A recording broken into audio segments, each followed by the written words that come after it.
Bonsoir à toutes et à tous, bienvenue au 6 mètres. Toute l'actu du foot en Nouvelle-Aquitaine, c'est ici, c'est mardi soir et nous allons en parler longuement avec nos deux spécialistes de ce soir, Nicolas Paolorsi, journaliste à RMC Sport. Doit-on encore vous présenter Nicolas? Ben oui, je le fais quand même. Merci d'être avec nous, Nicolas, ce soir. De plus en plus. Parler, vous avez vu, pour parler football, entre autres. Clément Carpentier également présent et de plus en plus présent dans l'effectif. Ah oui. D'Aussi Maître. Je vais être bon, ça va être journaliste à 20 minutes. Merci Clément d'être avec nous ce soir. Vous allez bien, messieurs? Vous êtes calmés un peu ou pas depuis 2 jours et cette magnifique victoire des Girondins de Bordeaux? On a encore perdu un dimanche après-midi quand même. Voilà, on va en parler. Voici le sommaire de ce mardi 23 février. La Ligue 1 donc et les Girondins encore battus. Cette fois-ci à Nîmes. Le thème c'est Girondins, les Girondins et les petits. Vaste débat. Nous parlons également de la baisse des salaires en Ligue 1, notamment à Bordeaux, en raison des conséquences économiques évidemment de la pandémie. C'est un sujet important. Il sera aussi question de Ligue 2 avec la victoire de Niort. Enfin une victoire de Niort, mais c'était contre Pau. On n'est pas forcément ravis. Et nous évoquerons également la Coupe de France. C'est terminé pour toutes les équipes de Nouvelle-Aquitaine. Il n'y en aura aucune en 16e de finale. Bonne d'âne donc pour la Nouvelle-Aquitaine. Bonne d'âne également, ça va être la thématique du soir. La Ligue 1, 11e défaite en 26 journées des Girondins. Battu avant-hier chez un petit, ce n'est pas péjoratif parce que Nîmes lutte pour le maintien, 2-0. Le pire, c'est que c'est logique en fait. Le pire, c'est que c'est logique. Le pire, c'est qu'on n'a rien vu. Et peut-être pour la première fois de la saison, on a vu le pire est à venir. Ouais, le pire est peut-être à venir. Alors, on lance bien cette émission. On est dans le positif, là, c'est bien. Allez-y, expliquez, Nicolas. Et non, mais le pire, c'est qu'on, pour la première fois de la saison, on a l'impression que les joueurs ont complètement lâché. Parce que rater un match, parce qu'on est mauvais techniquement, parce qu'avec le ballon, on n'y arrive pas, parce qu'on sait que cette équipe est moyenne, ok. Mais être aussi peu présent dans les duels, dans l'engagement, dans les courses, ne serait-ce que courir, ça, c'est une faute professionnelle. Donc ça veut dire que les joueurs ne se sont pas remis de ce qui s'est passé face à Marseille. Ça veut dire qu'il y a des grosses tensions dans le groupe. Ça veut dire qu'on n'est pas loin de l'implosion dans le vestiaire. Ça veut dire qu'il y a un homme, Jean-Louis Gasset, à la tête des Girondins qui maîtrise plus ce qui se passe, qui n'arrive pas à remobiliser son vestiaire. Donc franchement, c'est inquiétant parce que perdre à Nîmes en soi, vous perdez à Nîmes et vous êtes consistant dans le jeu, vous perdez 2-0 sur un contre. C'est l'équipe de Ligue 1 quand même, ça peut arriver. Voilà, vous perdez. Et qui va beaucoup mieux ces dernières Ouais, fois. vous perdez à Nîmes en soi, c'est pas indécent. Non. Mais perdre comme ils ont perdu, en mettant aussi peu de fierté sur le terrain, ça par contre, c'est un manque de respect envers le maillot des Girondins. On a perdu beaucoup de choses, a dit Jean-Louis Gasset après le match. En février, on a envie de dire qu'il a tout perdu en fait, non Clément? Oui, il est peut-être pas loin de perdre son groupe aussi, ce qui est encore plus inquiétant pour un entraîneur de foot ou même n'importe quel entraîneur. Bah oui, je pense qu'il y a des clans depuis très longtemps dans ce vestiaire et qu'aujourd'hui, ils se font de plus en plus sentir parce que notamment, il y a des situations de plus en plus complexes à gérer. Et évidemment, aujourd'hui, Jean-Louis Gasset a tenté en plus un pari en début de saison en filant les clés du camion, comme il l'a dit lui-même à Hatem Ben Arfa. Et le problème, c'est qu'Hatem Ben Arfa n'est plus aussi bon qu'en 2020. Alors ça, en gros, ça peut arriver. Il a été blessé. Oui, il a été blessé, puis ça peut arriver. Un joueur a souvent des bonnes passes, des mauvaises passes. En plus, on connaît Hatem Ben Arfa et son inconstance, donc on pouvait s'y attendre. Mais le problème, c'est d'avoir fait all-in là-dessus, comme diraient d'autres sur Hatem Ben Arfa, et qu'aujourd'hui, du coup, Jean-Louis Gasset, il se retrouve un peu sans solution. Et pourtant, il va devoir en trouver. Donc, et c'est là que ça devient compliqué, parce que, comme le dit Nicolas, au-delà du jeu, du physique même, là c'est mental pour le coup et c'est vrai qu'on a vu des joueurs qui avaient des attitudes suspectes, on va dire ça comme ça. Est-ce que ça peut être encore pire? Bordeaux a 10 points d'avance à ce jour sur le 18e, synonyme de barrage. Est-ce que Bordeaux est certain d'éviter la catastrophe? Non, certainement. Vu la dynamique de l'équipe, en tout cas, vu la dynamique actuelle, on ne peut pas dire que Bordeaux est sauvé et on peut même dire qu'en interne, ils ont peur pour la suite de la saison. Maintenant, ça va pas très vite derrière et c'est ce qui sauve un peu les Girondins. Mais quand vous voyez les attitudes qu'on a vues ce week-end, on se demande comment Gasset, comment la direction vont pouvoir remobiliser ce groupe-là, parce qu'il y avait eu des prises de parole de la direction. Est-ce qu'elle a un impact, la direction, sur les joueurs? Visiblement non. En tout cas sur leur performance. Mais visiblement Jean-Louis Gasset non plus. Visiblement personne n'a d'impact sur ces joueurs. On sait que c'est une situation très compliquée. Il y a des mecs qui sont en fin de contrat qui pensent à leur situation personnelle. Il y a des joueurs qui étaient des cadres avec Paulo Sousa qui ont complètement disparu avec Gasset. Enfin, ils le savent quand même, c'est le foot pro, c'est le principe. On change d'entraîneur, on peut jouer pour un maillot aussi, pour un club, c'est pas interdit quand même. Ces gars-là tenaient le vestiaire la saison passée. Jimmy Briand, Nicolas Depréville, Laurent Koscielny, Benoît Costil. Jimmy Briand ne joue plus. Donc Nicolas Depréville n'est pas prolongé, il ne joue pas, il est en totale méforme. Ces gars-là étaient les piliers du vestiaire. Gasset, il est arrivé en disant on va construire l'équipe autour de Ben Arfa, quitte à écarter Jimmy Briand et Nicolas Depréville. Et ben quand vous n'avez pas de bons résultats, les mecs qui tiennent le vestiaire, ils peuvent un peu aussi mettre une mauvaise ambiance. Et c'était le cas les dernières saisons d'ailleurs. parce que tout ne va pas mal depuis que Jean-Louis Gasset est là ou depuis quelques matchs. Je veux dire, il y a eu des saisons déjà précédentes compliquées, sauf qu'on avait l'impression qu'il y avait une équipe qui s'auto-gérait autour notamment de Benoît Costil et de d'autres joueurs, et qu'aujourd'hui, malheureusement, il n'y a même plus ce ressort-là, en fait. Donc, ça veut dire qu'aujourd'hui, quand Jean-Louis Gasset n'a pas la solution, et ça peut arriver pour un entraîneur, on ne va pas se dire, en plus, les joueurs vont se prendre en main entre eux à un moment donné, puisque justement, il n'y a plus de entre eux, on va dire ça comme ça. Donc, c'est là où ça devient un peu inquiétant. Après, est-ce qu'on est loin ou proche de la catastrophe? Je pense qu'on est encore loin, parce que déjà, Bordeaux a joué quand même pas mal de grosses équipes en ce début de deuxième partie de saison. Donc, il n'y a plus en gros que le PSG à jouer. Donc voilà, il y a encore pas mal de matchs. Il y a quand même 10 points d'avance sur le barragiste, 12 points d'avance sur l'avant-dernier. Voilà. Mais après, par contre, c'est sûr que là, il va y avoir une petite série de matchs qui va être intéressante. Bordeaux-Metz, donc, voilà, il y a Bordeaux-Metz. Mais au-delà, Nico, je voulais juste rebondir sur un truc, parce que j'ai parlé de Jimmy Briand et de Nicolas Depréville. C'est pas pour les stigmatiser eux, mais c'est humain pour un joueur. Quand vous ne jouez plus et que vous voyez que votre équipe ne joue pas et que Gasset ne les fait absolument pas rentrer, enfin si Depréville rentre, mais Briand a disparu de la circulation, forcément... Il a joué en coupe, je crois, contre Oui, voilà. Mais avec les jeunes. Pas avec les jeunes, c'est pas lui faire un cadeau. Donc voilà, il y a forcément de la compréhension de la part de ces gars-là. Et moi, j'en veux un peu à Jean-Louis Gasset pour ça, c'est-à-dire qu'il s'est trompé dans son management. Ça peut arriver, hein. Il peut encore redresser la barre, mais il faut le faire vite. Et il faut casser les statuts qu'il y a dans ce vestiaire. C'est pas parce que vous êtes Hatem Ben Arfa, c'est pas parce que vous êtes Samuel Kalou que vous êtes des gros joueurs. Si vous n'êtes pas bon, vous pouvez aussi débuter sur le banc à un moment et rentrer à la 60e et essayer de débloquer la situation en fin de match. Amadou Traoré est un petit jeune, pour le coup, il fait des rentrées séduisantes. Il peut aussi démarrer un match, voilà, parce qu'il montre des choses quand il rentre et que lui, il a de l'envie. Bordeaux-Metz, samedi, ça sera, alors pas un tournant, parce que c'est un poncif journalistique, mais un match capital pour les Girondins dans le contexte où il reste sur 4 défaites lors des 5 dernières journées. Et un magnifique match nul à 11 contre 9 contre Marseille. Voilà, c'est ça. Mais c'est surtout qu'ils vont jouer contre une très bonne équipe cette saison. Parce que les Messins, ils surprennent leur monde de week-end en week-end, et quand même aujourd'hui ils sont européens, hein, et c'est une très bonne équipe. Hein. Alors on pouvait voir cette équipe au début de saison très très bas dans le classement, et en fait ils sont très très hauts, et surtout ils sont très intéressants dans le jeu. Donc au-delà d'être un match très important pour les Girondins, ils vont pas jouer contre n'importe qui aussi ce week-end. Donc pour se ressaisir, ça sera encore moins facile qu'à Nîmes, entre guillemets. Alors est-ce que les mauvais résultats des Girondins s'expliquent, messieurs, c'est le deuxième thème du soir, mais qui concerne aussi les Girondins, par les discussions sur les baisses des salaires? Alors là, on est dans l'extra sportif. Sujet épineux. On parle de l'économie, on parle de la pandémie, de Covid. Vous aimez bien l'économie. Qui empêche tout les ce qui clubs... touche à l'argent, vous aimez bien. C'est fini, qui empêche les clubs d'avoir des recettes. Pas de recettes au stade, avec des sponsors qui sont un peu en difficulté. Les droits télé, ça va un peu mieux.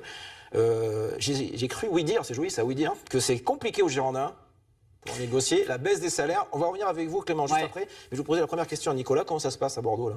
C'est compliqué. Alors, Clément va revenir parce que c'est lui qui a sorti des infos et avec 20 minutes sur la situation, la réunion qu'il y a eu la semaine dernière. Mais ce qu'on peut dire actuellement, et les derniers retours qu'on a, c'est qu'il y a eu justement un échange entre la direction et les joueurs, et que pour l'instant, les joueurs n'ont pas fait de retour. On sait que ce sera... Est-ce qu'ils ne veulent pas à cause des tensions qu'il y a avec certains qui sont en fin de contrat? Est-ce que ça joue, ça, ou pas? Je ne pense pas que les salaires expliquent la situation et justifient la situation sportive. Après, bien sûr qu'il y a des cas individuels qui posent question. Il y a des joueurs qui sont en fin de contrat, il y a des joueurs qui n'ont pas un gros salaire, qui sont pas au mieux dans leur vie extrasportive, et en plus en interne, sur le terrain, ça se passe mal, et c'est des gars qui jouent pas forcément. Donc ils n'ont pas envie de se battre à fond pour les Girondins de Bordeaux. Ça peut expliquer quelque chose. Alors, Clément Carpentier, Nicolas en parlait il y a quelques secondes. Il y a eu une première réunion, on peut appeler ça comme ça, entre Frédéric Longuepé et deux dirigeants des Girondins, à laquelle finalement Frédéric Longuepé n'a pas assisté très longtemps. Oui, non. Déjà, il y a une problématique au-delà de la direction et des joueurs. Il y a une problématique au départ, c'est que dans certains clubs, les joueurs entre eux ont trouvé une solution et ont collectivement décidé de baisser leur salaire. Le problème aux Girondins déjà de base, c'est que dans le vestiaire, ils s'entendent plus entre eux. Donc forcément, tout le monde pense à sa situation personnelle et personne va dire on va essayer de faire un truc collectif. Alors je sais pas. On parle d'argent, c'est plus compliqué. Voilà, et peut-être que ça va se faire, je sais pas, mais en tout cas aujourd'hui on en est là. Donc du coup, après vous avez la direction qui en gros s'en mêle parce que il faut qu'ils fassent avancer les choses. Ils font une première réunion avec Paul Bass et Laurent Koscielny, donc déjà qu'avec 2 joueurs et pas avec tous les joueurs. Donc bon, c'est un peu bizarre. Et notamment, on se rappelle quand même que l'année dernière, c'est Benoît Costil qui avait géré le dossier et plutôt très bien géré le dossier de son côté. Là, lors du premier confinement, c'était. Là, une nouvelle fois, il est marginalisé parce qu'il faut dire ce qui est aujourd'hui. Benoît Costil est complètement marginalisé par la direction du club et par par le club. Donc voilà. Donc déjà, il y a cette problématique-là. Vient une réunion avec les joueurs où on leur explique apparemment dans les moindres détails où en est la situation du club, parce qu'évidemment, il faut les pousser à vouloir réduire leur salaire. Et là, ce qui a surpris énormément les joueurs qui ont déjà quand même des relations, on va dire, très fraîches avec Frédéric Longuepée, c'est qu'au moment où... Oui, voilà, c'est pas les seuls non plus, il y a encore plus froid. Mais au moment où ils ont évoqué la baisse des salaires, en fait, Frédéric Longuepée s'est éclipsé de la réunion. On sait pourquoi ? Non, on ne sait pas du tout pourquoi. Parce que je pense qu'il a beaucoup de mal à assumer et qu'il sait lui-même... Pour le coup, je pense qu'il est assez intelligent pour se rendre compte que il est peut-être pas forcément un poids positif dans les négociations, qu'il faut peut-être mieux qu'il se retire aussi. Mais justement, ça a fait marrer les joueurs parce qu'ils se disent toujours, il finit toujours par fuir les problèmes et en fait, il va même pas nous dire en face qu'il a envie de nous demander, en gros. Donc c'est compliqué pour un président de club qui a déjà communiqué en disant que le déficit pourrait être de 60, 70, 80 millions en juin. D'annoncer aussi des mauvaises nouvelles, peut-être qu'il n'a pas forcément très envie. Je ne sais pas, je vous pose la question, Nicolas. Il a l'habitude d'en gérer, le pauvre, depuis qu'il est arrivé. Et ça, tout n'est pas de sa faute, loin de là. Mais c'est vrai que, quand même, en termes d'ennuis accumulés depuis qu'il a pris ses fonctions, on est pas mal. L'escadrier, comme l'ancien chef d'État français. Oui, on peut dire que les emmerdes, ça vole un peu en escadrille pour Frédéric Longuepée. Ce qui est compliqué, c'est déjà cette gestion de la chose. Alors après, il a énormément délégué à Thomas Jacquemier, qui est son directeur financier. Mais c'est vrai que dans l'image, quand vous voyez votre président qui s'écarte un peu de la discussion, même si au début de cette réunion, il a quand même pris la parole aussi pour essayer de redresser les joueurs au niveau sportif. Donc il a quand même essayé d'imposer son statut de président. Ça peut plomber le vestiaire, en fait, ce qui m'inquiète aussi dans leur relation, c'est que je pense que Frédéric Longuepée n'a plus aucune légitimité aux yeux des joueurs. En termes de président, ça a beau être leur employeur et leur président, je pense que avec tout ce qui se passe autour du club et autour de la personne du PDG des Girondins de Bordeaux depuis 2 ou 3 ans, en fait, je dis pas qu'ils sont passés du côté des supporters ou quoi que ce soit, mais je pense que en fait, les ultras, ils n'oublient pas Frédéric Longuepée. Voilà, ce week-end déploie des banderoles. Exactement, et il a plus beaucoup de légitimité, même vis-à-vis de ses joueurs. Donc c'est vrai que c'est très compliqué. Et là aussi où les joueurs sont assez surpris, c'est qu'on leur demande de faire des efforts et ils disent mais on a toujours... Alors, vous allez me dire, ça pourrait être les joueurs d'eux-mêmes qui vont dans le bureau du président ou du directeur sportif pour dire je vais baisser mon salaire. Mais eux, ce qu'ils disent aussi, c'est qu'ils disent mais on ne prend pas en main non plus. En gros, Alain Roche n'a toujours fixé aucun rendez-vous avec les joueurs individuellement pour parler de la chose. Donc, un chiffre peut-être. Voilà, exactement. Mais alors après, il y a des joueurs qui veulent vraiment faire la démarche. Paul Bass, il n'a pas bougé, mais il veut faire la démarche. Loris Benito est venu en conférence de presse la semaine dernière. Il a dit j'ai discuté avec mon agent, je veux faire un geste envers le club, il faut qu'on renégocie à la baisse. Donc il y a des joueurs qui sont prêts. C'est tout à leur honneur, évidemment. Et voilà, donc il ne faut pas non plus généraliser. Mais le problème, c'est que ça n'avance pas et que ça devient urgent quand même. Oui, voilà, nous, on va avancer. Si les Girondins n'avancent pas, nous, on va avancer. Merci pour ces explications sur les Girondins de Bordeaux. Messieurs, on va passer à la Ligue 2. Revenons sur le terrain avec Niort-Pau. Alors, c'est plus calme chez les Chamois-Niortais et le Pau FC. A priori, en coulisses, un peu plus calme. En tout cas, pour les Chamois-Niortais, grâce à leur victoire ce week-end, la première, depuis 2 mois et 12 matchs contre Pau. Il était temps que Niort s'impose 2-1 face à Pau. Sur Niort d'abord. Ils vont reprendre un petit peu d'écart. En plus, c'était un concurrent direct, ou en tout cas un concurrent qui joue le maintien aussi. Donc c'est toujours des victoires, comme on dit, plus à 6 points qu'à 3 points. Et puis enfin, ça casse une série, c'est surtout ça. C'est toujours pareil dans le sport de haut niveau, et notamment dans le collectif, vous cassez des séries. On en parlait avec les Girondins qui sont sur une série dramatique. Là, ça casse une série aussi pour les Niortais. Donc ça leur permet de se redresser. En face, du côté de Pau, malheureusement, c'est encore une rechute. C'est vraiment Pau, c'est vraiment un coup bien, 2 coups pas bien, un coup bien, et malheureusement, ils n'arrivent pas, pour le coup, de leur côté, à faire une petite série qui permettrait de vraiment revenir dans le jeu, quoi. Pau aurait mérité mieux à Niort. Ils ont tapé la barre en fin de match. Alors, j'ai pas regardé le match, Nicolas. Je vais être très honnête. J'ai lu le résumé. C'est un tort. Mais c'est totalement un tort. Je prépare pas assez les émissions. Vous pouvez me taper. Non. Avec la petite réglette. Pas invité je vous écoute. Non, mais je pense que Clément a tout résumé. C'est vrai que Pau a du mal à enchaîner. On sait que Didier Tolo n'a pas aussi un effectif conséquent pour jouer la Ligue 2. C'est plus un effectif de national avec un budget qui est bien moins important que certains clubs de Ligue 2. Niort. on n'a jamais été trop inquiet pour eux. C'est une Et équipe. on fait globalement les mêmes saisons. Mais Ça voilà, commence c'est bien, ça. ça finit en milieu de tableau. C'est très régulier. Bon an, mal an. Il y a une saison tous les 3 ans où ils sont capables de jouer le haut de tableau, mais on sait qu'ils iront peut-être pas forcément chercher les playoffs et tout ça. Ils ont perdu quelques joueurs importants. Leur attaquant Sissoko joue plus. Ils ont perdu leur Le gardien de capitaine Saturnin Alagbé qui joue même plus à Dijon. Mais voilà, ils ont perdu des joueurs importants, donc il fallait se reconstruire un petit peu. Ouais, cette défaite, elle est inquiétante pour Pau parce que comme l'a dit Clément, c'est des matchs à 6 points. Ça, c'est les matchs Match 19e, elle est pas loin. mais voilà, c'est des matchs qui permettent de sortir un peu la tête de l'eau et c'est tellement important psychologiquement quand vous battez une équipe avec qui vous êtes en concurrence, quand vous perdez ces matchs-là, en général, mentalement, c'est compliqué derrière. Puis ça devient dur, parce que quand ça fait 6 mois que vous êtes dans la charrette derrière, au bout d'un moment, vraiment, vous êtes sur un fil. Et bon, heureusement, ils arrivent régulièrement à accrocher un petit résultat positif pour continuer à avancer un petit peu. Mais c'est vrai que c'est très compliqué. Et puis, C'est trop de pression, match par match, quand on sait qu'on n'a pas droit à l'erreur. Non, parce que je pense qu'ils sont conditionnés pour Ils ça. le savent dès le départ. Ouais, dès le début de saison, ça fait partie de ces équipes. Vous voyez, on parlait des Girondins. Si Bordeaux se retrouve à jouer le maintien, on ne souhaite pas, bien évidemment, mais ça en prend un peu le chemin. Ça peut être très compliqué parce que c'est une équipe qui n'est pas du tout construite pour ça, avec des joueurs qui n'ont pas le fighting spirit pour. Ouais, j'ai parlé anglais. Ouais, bien. C'est ça, c'est les Bien vacances, joué. ça. Je porte Bien bien. Non, puis après, joué en Angleterre. du côté de Pau, j'ai vu le président s'exprimer la semaine dernière, je ne sais plus chez qui c'était, nos confrères, où il parlait aussi de l'avenir du club. Oui. Alors je ne sais pas si c'était pour tirer la sonnette d'alarme un peu en avant, mais c'était quand même assez inquiétant ce qu'il disait.